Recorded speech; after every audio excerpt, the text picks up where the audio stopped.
queria convidar você a ler muita Bíblia hoje, tá? E isso tem muita coisa para nós tomarmos para a nossa vida de adoradores avivados pela palavra, tá? A palavra, ela é o guia, é o norte. Sem a palavra não existe avivamento, tá? Um avivamento que é buscado fora da palavra, ele pode ser qualquer coisa.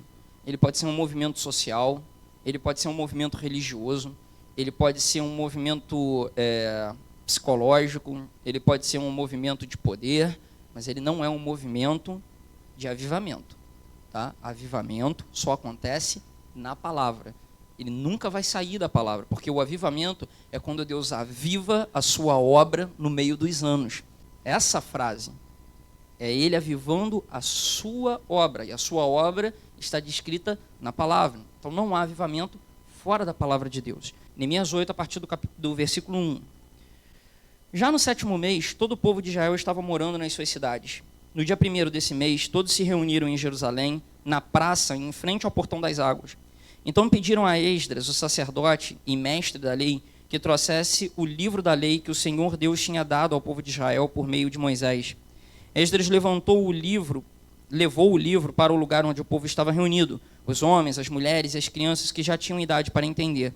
E ali na praça, em frente ao portão, Esdras leu a lei para o povo, desde o nascer do sol até o meio-dia, e todos ouviram com atenção.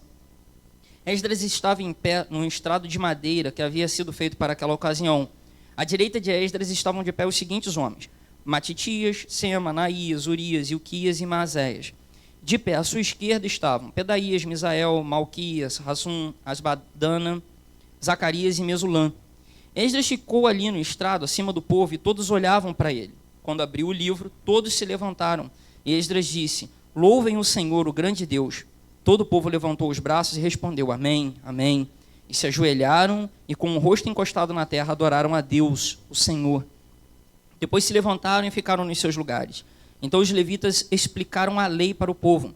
Os levitas eram Jesua, Bani, Serebias, Jamim, Acube, Sabetai, Odias, Maazéias, Quelitas, Arias, Josabade, Anã e Pelaías. Eles iam lendo o livro da lei e traduzindo, e davam explicações para que o povo entendesse o que era lido. Quando ouviram a leitura da lei, eles ficaram tão comovidos que começaram a chorar. Então Neemias, o governador, e Esdras, o sacerdote e mestre da lei, e os levitas que estavam ali explicando a lei, disseram a todo o povo: Esse dia é sagrado para o Senhor nosso Deus, e por isso vocês não devem se lamentar nem chorar. Vão agora para casa e façam uma festa. Repartam sua comida e o seu vinho com quem não tiver nada preparado. Esse dia é sagrado para o nosso Deus, portanto não fiquem tristes. A alegria que o Senhor Deus dá fará com que vocês fiquem fortes. Os levitas foram pelo meio do povo, acalmando-os e dizendo que não ficassem tristes num dia tão santo. Então todos foram para casa e comeram e beberam alegremente. E o que eles tinham repartiram com os outros, porque entenderam o que havia sido lido para eles. No dia seguinte, os chefes dos grupos de famílias e os sacerdotes e os levitas foram onde Esdras estava, a fim de estudarem com eles os ensinamentos da lei. E acharam escrito nela que o Senhor Deus havia mandado, por meio de Moisés, que o povo de Israel morasse em cabanas durante a festa das barracas. Então toda a cidade de Jerusalém e em todas as outras cidades e povoados mandaram avisar o seguinte: Saiam para os morros e tragam galhos de pinheiros, oliveiras, murtas, palmeiras e outras árvores, para fazer cabanas, conforme está escrito na lei. Então todo o povo saiu e trouxe galhos de árvores. Em seguida, eles construíram cabanas no terraço das suas casas, nos seus quintais, nos pátios do templo, na praça do Portão das Águas e na praça do Portão de Efraim. Todos os que haviam voltado do cativeiro construíram cabanas e moraram nelas. Desde o tempo de Josué, filho de Num, essa era a primeira vez que faziam isso, e todos estavam muito alegres. Todos os dias, desde o primeiro até o último dia da festa, foi lida uma parte da lei de Deus. Eles festejaram durante 7 dias, e no 8º dia houve uma reunião solene para terminar a festa, como mandava a lei. Amém? Vamos orar mais uma vez, pedir que Deus fale conosco através da sua palavra. Pai bendito, nós nos encontramos na tua presença, e somos totalmente dependentes do Senhor, ó Pai. A palavra é a tua palavra, a inspiração é a tua inspiração, e nós somos os teus servos, ó Pai. Por isso nós te pedimos nessa hora que seja o Senhor que fale conosco, e não o homem, ó Pai. Que o homem diminua, que cresça o Senhor e a tua palavra, e que o nome que será exaltado aqui seja o nome de Jesus. Nós te pedimos isso no nome do Senhor Jesus. Amém. Queridos, algo que nos chama atenção e que eu e vocês precisamos tomar muito cuidado é de quando nós elegemos uma estrutura religiosa e nós ficamos dependentes dela para que algo aconteça na nossa vida. Tá? A primeira coisa que eu pego aqui nesse texto é que nós não necessitamos de uma estrutura religiosa para que sejamos ministrados pela palavra. Lá no versículo 3, a gente vê assim: e ali na praça, em frente ao portão, Esdras leu a lei para o povo, desde o nascer do sol até o meio-dia, e todos ouviram com atenção. Tinha um templo, eles não foram para o templo, eles ficaram na praça. Por quê? Porque cabia mais gente. Então falaram: olha só, vamos botar na praça para que todo mundo possa ver. O templo estava lá. Não, vamos fazer na praça. Juntaram o pessoal ali na praça, colocaram um tablado de madeira, Esdras subiu para poder ler a lei do Senhor. Então, a primeira coisa, ele não se reuniu no templo, ele se reuniu na praça.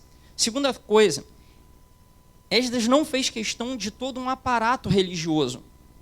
Quando ele foi ler a lei, no versículo 4 diz que ele estava de pé num estrado de madeira que tinha sido feito para aquela ocasião. Um caixotinho. Tá? Ele falou assim: olha, a gente precisava ficar mais alto para o povo poder ver. Então construíram um caixotinho de madeira e deram para ele. Não tinha um aparato religioso, não tinha toda aquela estrutura. Tinha um caixotinho de madeira que ele ficou em pé lendo a lei. E a terceira coisa é que ele não requisitou doutores da lei para o auxiliarem. Esses homens que estão aqui, se você continuar lendo, alguns dos nomes você vai encontrar na lista dos levitas lá embaixo. Outros, não. Tá? Eram homens que ele chamou para que ficarem ali perto de si. Um grande problema que nós temos é quando nós elegemos a estrutura religiosa como o catalisador da nossa comunhão com Deus, por dois motivos. Primeiro, porque nós ficamos dependentes de uma estrutura física para viver com Deus. Se eu estou dentro da igreja, eu tenho uma vida com Deus. Se eu estou fora do templo, da igreja, do prédio, então eu não tenho uma vida com Deus. E a minha vida com Deus só acontece aqui dentro dessas paredes, 2 vezes por semana, quando muito. Isso está errado. Nossa vida não pode estar atrelada a uma estrutura religiosa, ou de religiosidade, na verdade, para que eu e você possamos ter comunhão com Deus. Eu sou que nem Gustavo, não tanto, né? Mas muito parecido com o Luiz Gustavo. Gustavo, ele presta atenção em detalhes mínimos de algumas coisas. E eu também. E algumas frases que as pessoas dizem, cara, ficam marcadas para o resto da vida e talvez você nem tenha prestado atenção nela, né?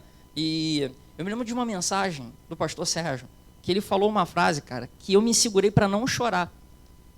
E foi uma frase que talvez ninguém tenha nem notado, cara. Isso já faz tanto tempo. Ele estava falando assim, né, em andando. E aí ele estava falando isso, né? Poxa, eu acho legal esse texto. Se não me engano, você estava falando dos discípulos que estavam indo para o caminho de Emaús, né? E Jesus encontrou e diz assim: pelo caminho, em andando, eles reconheceram o mestre. Ele falou assim: cara, em andando, quanta coisa Deus já fez na minha vida. Cara, aquela frase, quando ele falou em andando, quanta coisa Deus fez na minha vida, me marcou e eu nunca mais esquecerei essa frase. Você pode falar: cara, o que tem? O sentido dessa frase, em andando, é no caminho, cara. É vivendo a minha vida. A nossa vida acontece fora desse prédio. Aqui dentro desse prédio, a gente fica o quê? 4 horas semanais. A nossa vida está acontecendo lá fora. E se eu não tenho uma vida com Deus lá fora, então eu não tenho vida com Deus. Eu estou me enganando. Eu sou um religioso. Então eu venho para cumprir um rito religioso, mas isso não é ser avivado. Isso não é ter uma vida com Deus. A nossa vida com Deus acontece em andando. É pelo caminho. É quando a gente pega o ônibus, é quando a gente está no trabalho, é quando a gente vai no mercado fazer compras. É quando a gente encontra com uma pessoa na rua, é quando a gente está na escola, é quando a gente faz o nosso dever. É quando a gente está lidando com a nossa esposa, com os nossos filhos. Essa é a nossa vida. É aqui que a gente tem que viver com Deus. Então, um perigo que existe para mim e para você é que nós elejamos a estrutura religiosa como catalisador da nossa experiência com Deus, porque aí quando eu estou fora do templo, então eu não tenho mais vida com Deus. Deus não está vendo. Então, tudo aquilo de errado que eu faço do lado de fora, eu só sinto culpa quando eu entro dentro da igreja. E isso eu resolvo muito fácil, não entrando dentro da igreja. Olha, isso é um perigo muito grande. Essa semana mesmo eu estava conversando sobre isso, né, com uma pessoa. O fato de que quando eu erro na presença do Todo-Poderoso. Ele já viu, ele já estava ali. Mas nós achamos que a culpa cairá quando nós passarmos por aquela porta. Então, quando eu passo pela porta, eu me sinto pior. Porque agora aquele peso cai em cima de mim, eu digo assim, poxa, cara, eu sou um pecador. E isso é uma artimanha do diabo. Porque se você tinha que se preocupar com o pecado, tinha que se preocupar lá fora, e não aqui dentro. E aqui dentro é o seu lugar enquanto pecador, como o meu também, tá? Mas isso vem na nossa cabeça dizendo, se eu não entrar na igreja, então eu ficarei livre da culpa. Porque eu só me sinto culpado quando eu entro na igreja. Então o que eu faço? Eu vou me afastando. Eu vou ficando fora. E quando eu percebo, eu já estou fora daqui. Eu já fui levado. Isso não pode acontecer. O nosso lugar é aqui dentro. Mesmo pecadores. E aí eu estava conversando com a pessoa e disse, cara, você acha mesmo, pelo tempo que você já convive, que a igreja é um lugar de gente perfeita? Não é não, cara. Senão eu não podia estar aqui. Eu, principalmente, de mão levantada aqui na frente, não podia estar aqui. Eu estou aqui porque eu não sou perfeito. É exatamente por conta disso. Porque a palavra todo dia me bate e dói, me machuca, mas ela vai tentando me colocar no lugar. E quando há atitude entre aquilo que eu ouço e aquilo que eu quero viver, então aquilo que eu ouço se transforma em vida em mim. E é isso, é isso. Todo dia apanhando um pouquinho, todo dia doendo um pouquinho, até que eu me encaixe, me coloque na estrutura do varão perfeito, Jesus. Então o primeiro perigo é esse, é que eu eleja a estrutura religiosa como um local que ele é o estopim para que a coisa aconteça. É aquilo que desperta em mim a espiritualidade, é quando eu entro dentro do templo. E o segundo perigo é o perigo de quando eu faço isso por causa da pompa e da circunstância. O aparato religioso tem a sua glória, ele tem o seu glamour. Então, eu subo, eu pego um microfone, eu toco um instrumento, eu falo para as pessoas, e aí eu acabo ficando preso à estrutura religiosa por causa do glamour. Então, enquanto eu venho para cá, aqui eu sou espiritual. Porque aqui as pessoas acham que eu sou espiritual. Lá do lado de fora, eu não sou nada espiritual. Isso é um outro perigo que eu tenho que fugir, você também. Ou seja, nós não podemos instituir a estrutura religiosa como se fosse aquela coisa que sem ela não pode acontecer. Esdras puxou uma banquetinha, colocou ali, subiu e falou da lei, e o povo se comoveu, chorou e mudou de vida, cara. Na banquetinha, não foi nem dentro do templo.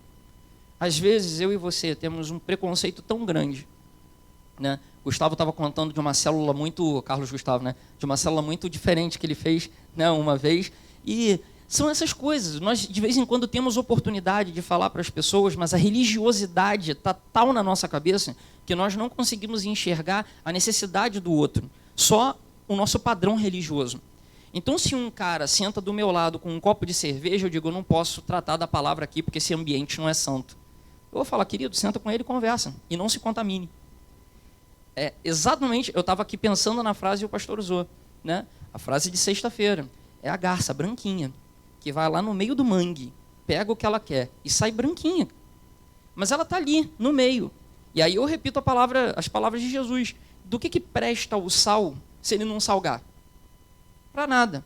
De que serve é tanto tempo, né, que a gente vai esquecendo o nome das coisas. Um lampião, né? Lampião. De que serve acender um lampião e colocar um balde em cima? Não serve para nada. Querido, desafio de ser cristão não é aqui dentro da igreja, não. Aqui é mole, está todo mundo brilhando. Agora, e quando a gente vai lá para fora, que está tudo apagado? É lá que nós precisamos brilhar novamente. É lá que nós precisamos salgar. É lá que nós precisamos ser diferença. No meio do mundo.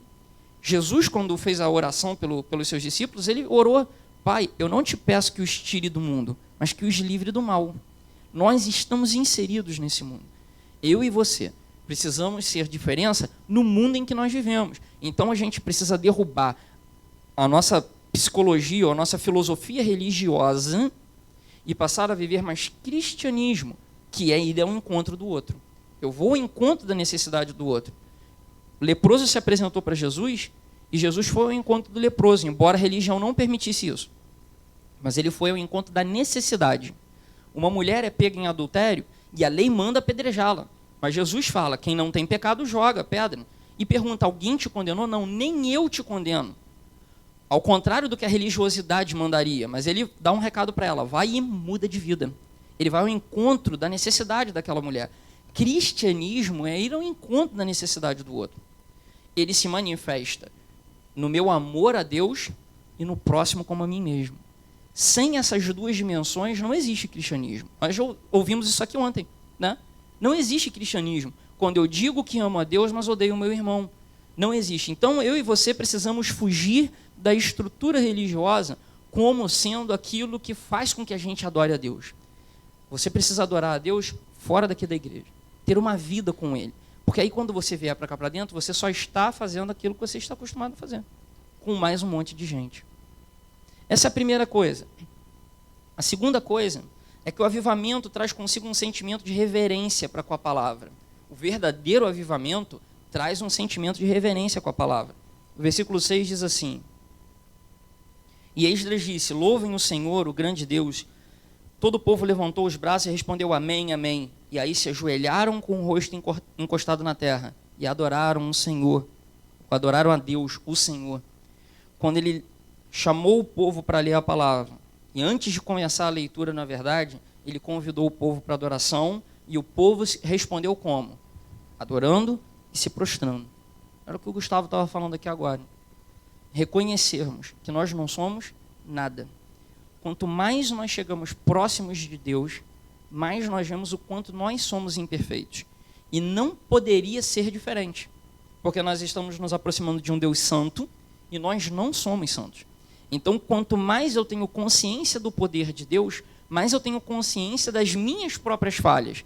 E quando nós encontramos alguém que diz ser próximo de Deus e que acha que não tem nenhuma falha, então nós começamos a pensar, calma aí, tem alguma coisa errada. Porque ou ele é santo mesmo, não dá para ser, ou então ele não está enxergando de verdade Deus. Porque quando nós olhamos para Deus, eu gosto muito de Isaías.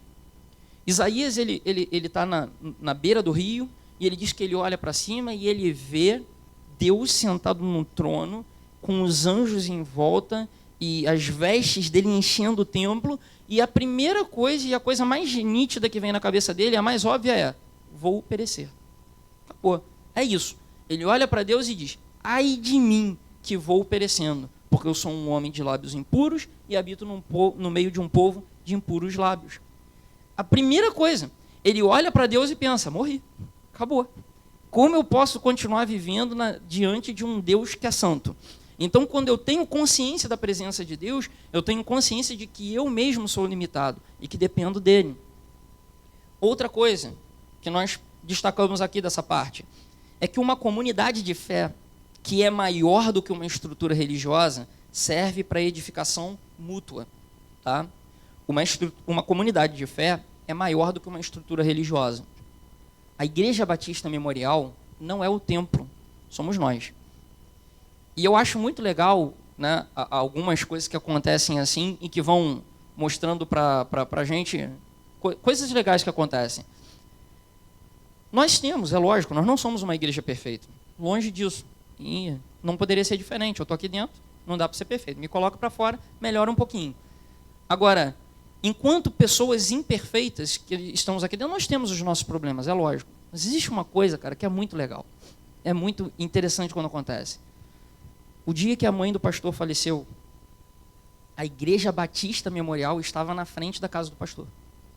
E todo mundo na rua comentou.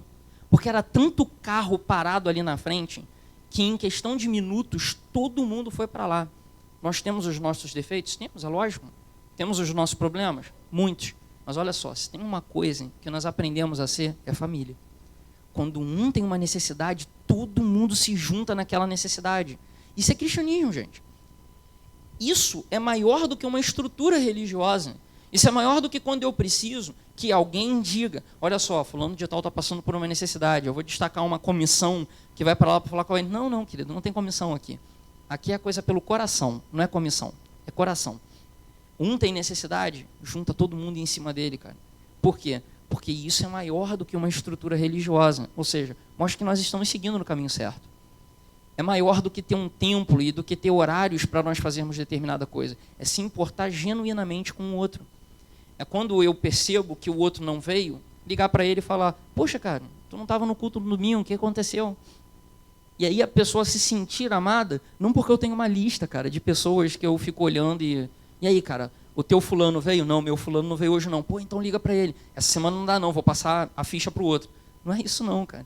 É se preocupar genuinamente, é ter no coração aquele desejo de ver a pessoa e de se importar com ela.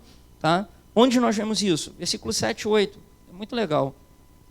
Diz que quando Esdras começou a ler, o que os levitas fizeram? Os levitas iam lendo o livro da lei e traduzindo e davam explicações para que o povo entendesse aquilo que era lido. Cara, isso é muito legal. Quando o pastor Sérgio, na verdade, ele chegou antes de mim, né, de volta, e quando eu voltei para Memorial, algo que eu aprendi com ele. E aí ele falou assim, Davi, olha só, quando você for pregar, prega, cara. Pega a palavra e tenta traduzir em alguma coisa que o cara possa falar assim, eu vou sair daqui hoje e vou fazer isso. E aí ele falou, eu chamo isso de sermão para transformação de vida. E, legal. E sabe o que aconteceu? Aconteceu que eu, Davi, sempre li muito a Bíblia. Né? É uma característica que eu, Carlos Gustavo, Luiz Gustavo, a gente sempre conversa sobre isso. Nós sempre lemos muito a Bíblia. Então acabou que a minha mensagem ela era aquela mensagem bem teórica, né? Que o cara que é aquele que gosta de filosofar saía daqui gostando, mas o outro cara saía daqui falando, gente, o que ele falou? E aí eu pensei, cara, olha só que coisa legal. Ele me convenceu pelo jeito dele fazer. Sabe por quê? Porque quando eu escuto a mensagem, eu digo, cara, eu vou sair daqui hoje fazendo isso. É legal. Ou seja, me transformou pelo exemplo. O que os levitas faziam? Eles liam a lei e traduziam para que o povo pudesse entender aquilo que estava sendo o livro. A comunidade de fé existe para isso, gente. A igreja não existe para dar lucro. A igreja não existe para promoção pessoal. A igreja não existe para que a gente arrote em cima dos outros que somos a melhor igreja de Silva Jardim. Não é para isso que a igreja existe. A igreja existe para edificação mútua. É como aquele texto lá de Efésios. Efésios 4, de 11 a 16, né, que diz, no qual todo o corpo bem ajustado, ligado pelo auxílio de todas as juntas, sempre abundantes no reino de Deus e edificados em amor. Né? A cada um Deus deu um dom. Uns ele chamou para apóstolos, outros para mestres, outros para doutores, outros para evangelistas. E isso tudo para quê? Pensando na promoção do bem comum dentro da igreja. Ou seja, cada um trabalhando no seu ministério edifica o corpo inteiro. Então, todos ligados formam igreja. O que é a igreja? Somos todos nós juntos, desempenhando o nosso papel, cada um o seu papel. Tem gente que vem aqui na frente e pega o microfone.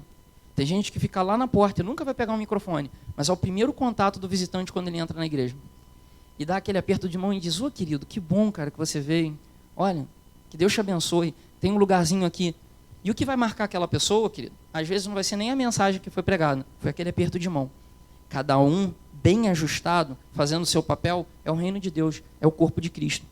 Somos todos nós fazendo aquilo que nós precisamos fazer. Ou, usando a célebre frase do pastor, nós só fazemos o que fazemos quando fazemos o que fazemos. Né? Então, é isso. Versículo 9. Quando ouviram a leitura da lei, eles ficaram tão comovidos que começaram a chorar. Então Neemias, o governador, e Esdras, o sacerdote, mestre da lei, e os levitas que estavam ali explicando a lei, disseram a todo o povo, este dia é dia sagrado do nosso Deus, e por isso vocês não devem se lamentar e nem chorar. Sabe o que acontece quando nós nos voltamos para a palavra?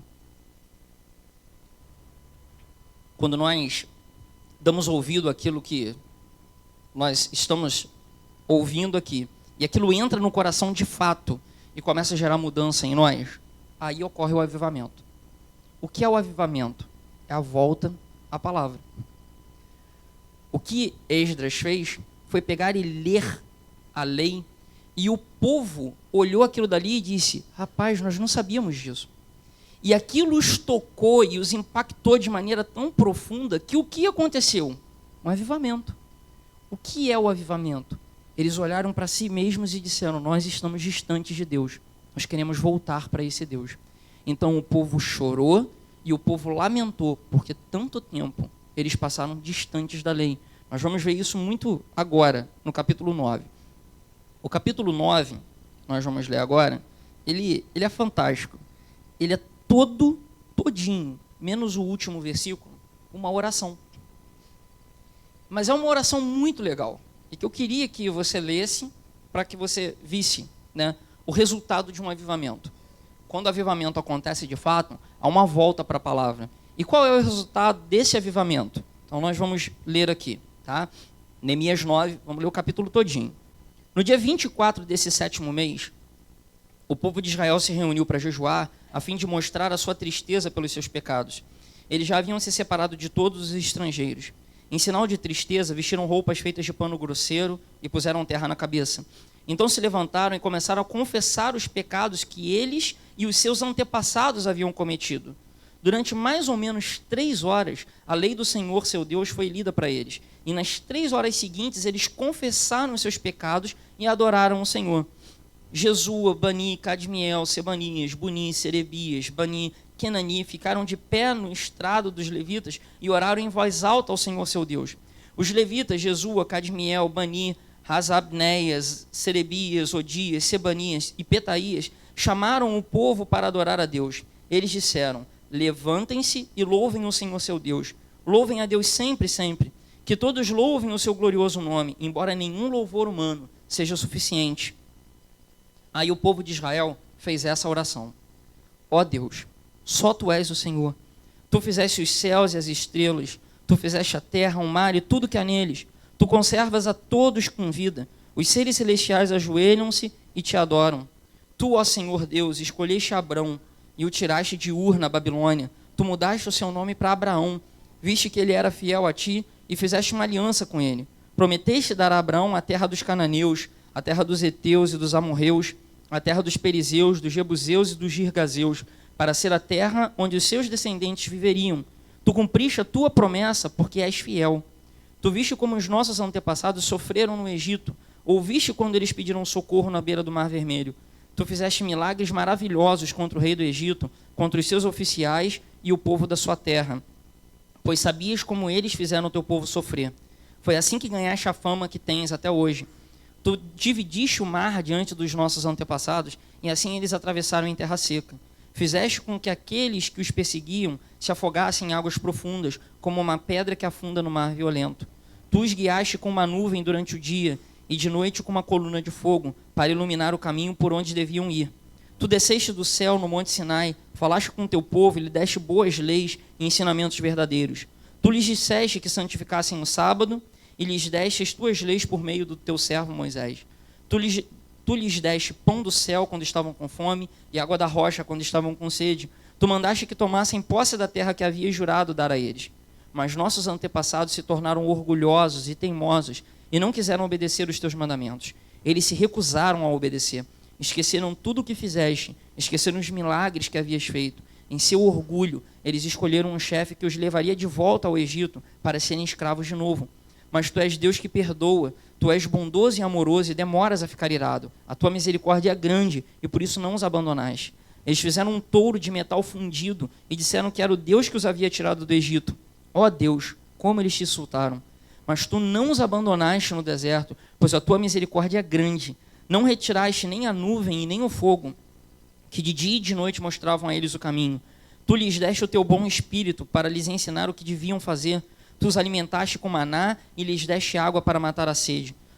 Durante 40 anos no deserto, Tu os sustentaste e nada lhes faltou. As suas roupas não se estragaram, os seus pés não ficaram inchados. Tu lhes deste nações e reinos e terras dos povos vizinhos. Os israelitas conquistaram a terra de Esbom, que era governada por Seom, e a terra de Bazão, onde Og era o rei. Tu lhes deste tantos descendentes como as estrelas do céu, e os trouxeste para viver na terra que havias prometido aos seus antepassados. Eles conquistaram a terra de Canaã. Tu derrotaste o povo que morava ali. Deste ao teu povo o poder de fazer o que quisesse com os povos e os reis de Canaã. O teu povo conquistou cidades cercadas de muralhas e tomou terras boas, casas cheias de riquezas, cisternas já escavadas, oliveiras, árvores frutíferas e plantações de uvas. Eles comeram tudo o que quiseram e engordaram. Eles aproveitaram todas as boas coisas que lhes deste. Mas o teu povo se revoltou e te desobedeceu. Eles viraram as costas para a tua lei.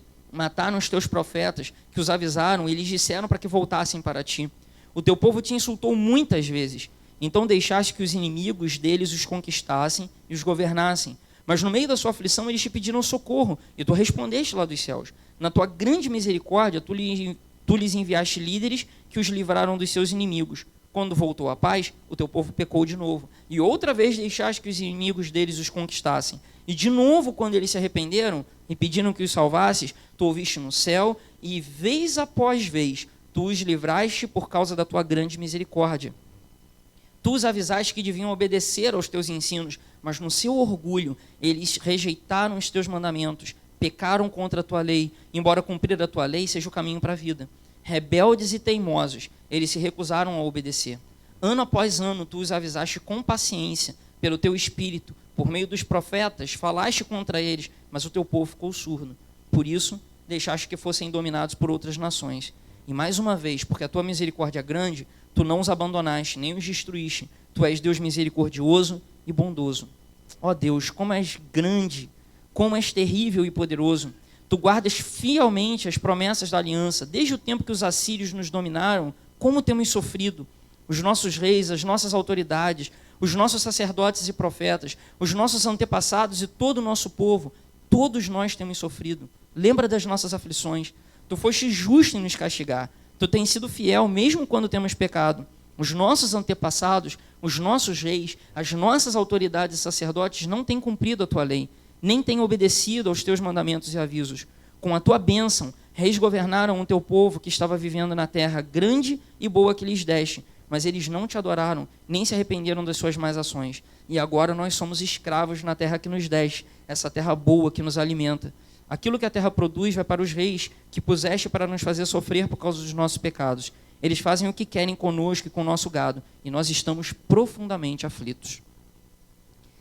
É grande, mas é fantástico. O povo se reúne depois da consciência da lei, depois que eles choraram, depois que eles olharam o que estava escrito, eles oraram. E o que o avivamento gerou neles? Contrição, quebrantamento. Eles pararam e disseram: Deus, nós erramos. Não nós somente erramos. Nossos antepassados têm errado. Os nossos líderes têm errado.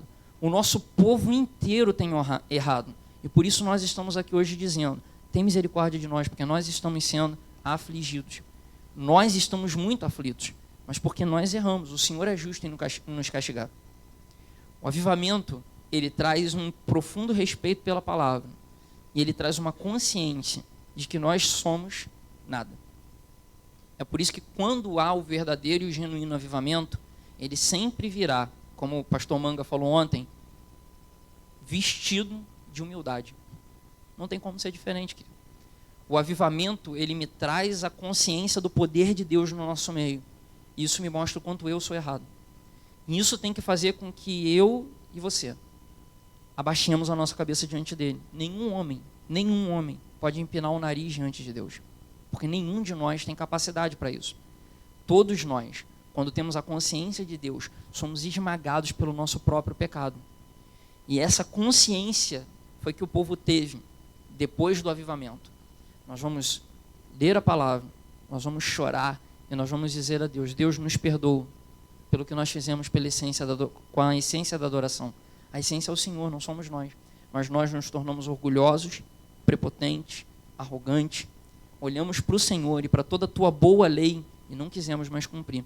Porque no nosso coração nós achamos: Deus não vai fazer nada, mas Ele fez. Deus demonstra o seu amor para comigo e para com você toda vez que Ele nos corrige.